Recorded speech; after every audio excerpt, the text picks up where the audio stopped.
Halo guys, welcome back to my channel. Masih dengan topik bahasan seperti video sebelumnya, yaitu pengumuman penerimaan P3K formasi teknis. Cuma bedanya kalau di video sebelumnya kita membahas tentang P3K di Badan Keamanan Laut Republik Indonesia. Di video kali ini kita akan membahas tentang pengumuman penerimaan P3K teknis di Kementerian Kelautan dan Perikanan. Kebetulan kementerian ini tempat di mana saya bekerja saat ini. Oke, jadi dasar dari penerimaan P3K di Kementerian Kelautan dan Perikanan atau KKP ini adalah surat pengumuman nomor B 4028-SC.320-Romawi 12-2022 tentang seleksi pengadaan pegawai pemerintah dengan perjanjian kerja atau P3K untuk jabatan fungsional teknis Kementerian Kelautan dan Perikanan formasi tahun 2021. Dan untuk pengumuman lebih jelasnya tentang persyaratan, kualifikasi, dan juga agenda penerimaannya dan penjelasan lain-lainnya termasuk skor ambang batasnya, nanti pengumumannya saya sertakan di kolom deskripsi ya. Seperti biasanya kita lanjutkan ke formasi apa saja sih yang dibuka. Jadi di Kementerian Kelautan dan Perikanan pada tahun ini di P3K 2022 ini membuka sebanyak 35 formasi jabatan, yaitu yang pertama ahli pertama. Ini di jenjang ahli ya, ahli pertama atau S1 itu ada analis kebijakan, analis pasar hasil perikanan, analis sumber daya manusia aparatur, arsiparis, instruktur, pembina mutu hasil kelautan dan perikanan, pengawas perikanan, pengelola ekosistem laut dan pesisir, pengelola kesehatan ikan, pengelola pengadaan barang dan jasa, pengelola produksi perikanan tangkap, pengendali hama dan penyakit ikan, penyuluh perikanan, perekayasa, perencana, peranata hubungan masyarakat, peranata komputer, kemudian ahli pertama pustakawan, ahli pertama statistisi, asisten ahli dosen. Ini asisten ahli dosen, kemungkinan dia di S2, tapi nanti dilihat saja formasinya seperti apa. Kemudian untuk lulusan SMA ini ada 3 formasi untuk lulusan SMA ya. Yang pertama itu pemula, asisten pengelola produksi perikanan tangkap, kemudian pengawas perikanan, kemudian pengendali hama dan penyakit ikan.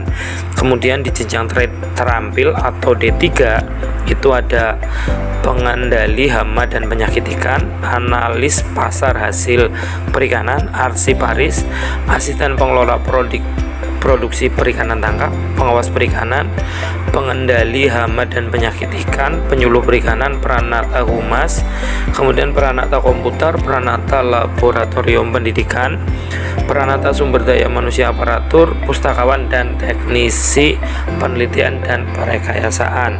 Kemudian di sini ada penjelasan lagi nih terkait lowongannya apa, jabatannya apa, kemudian nama jabatan, unit kerja penempatannya di mana, kualifikasi pendidikannya apa, kemudian jumlah formasinya berapa, kemudian ini bisa dilamar untuk formasi disabilitas atau tidak, kemudian MPHK ini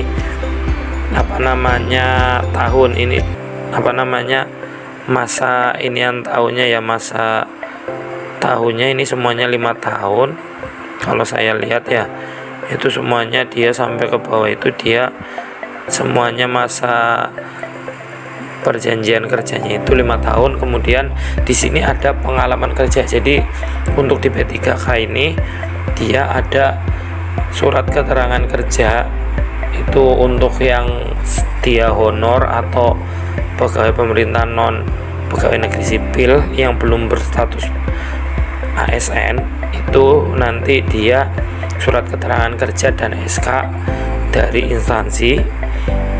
Terus kalau untuk yang swasta dia surat keterangan kerja yang bidangnya sesuai dengan formasi yang teman-teman akan lamar. Oke, mungkin kita contohkan beberapa saja ya. Misalnya di sini ada di pertama itu ahli pertama analis kebijakan. Dia untuk penempatannya ini ada dua. Yang pertama itu di Biro Hukum Sekretariat Jenderal. Ini untuk 3 KP Pusat ya. Ini formasi, ini kualifikasi pendidikannya itu S1 Hukum atau S1 Ilmu Hukum. Jumlah formasinya ada 2. Bisa dilamar untuk disabilitas. Pengalaman kerjanya di kelautan dan perikanan.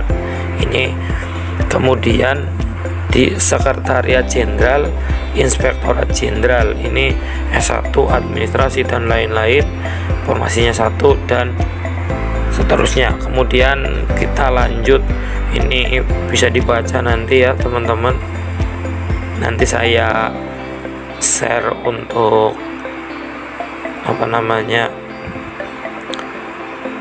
filenya. Kemudian di sini ada yang langsung ke ini asisten ahli dosen, seperti yang tadi saya bilang, ini untuk formasi S2. Ini ada untuk ilmu kelautan, kajian wisata, manajemen, teknik mesin, ilmu perairan, kimia, teknik kelautan dan lain-lain. Kemudian ini untuk pemula. Nah, yang pemula tadi itu dia untuk asisten pengelola produksi perikanan tangkap, pengawas perikanan dan pengendali hama penyakit ikan. Ini formasinya itu masing-masing banyak 107, 54 dan 4. Ini bisa dilamar juga untuk lulusan SMA, kemudian SUPM atau SMK. Ini bisa dilamar di sini. Kemudian yang terampil ini untuk D3. Persyaratannya ada banyak. Nanti bisa dibaca satu persatu teman-teman sampai selesai. Itu formasinya ada apa saja, silakan dibaca di pengumuman lengkapnya yang saya letakkan di kolom deskripsi. Seperti biasa kita akhiri saja karena sudah saya jelaskan semua ya. Sampai di sini kalau ada pertanyaan silakan tulis di kolom komentar dan jangan lupa like, share, komen dan subscribe channel ini. Sampai jumpa di video selanjutnya. Bye bye.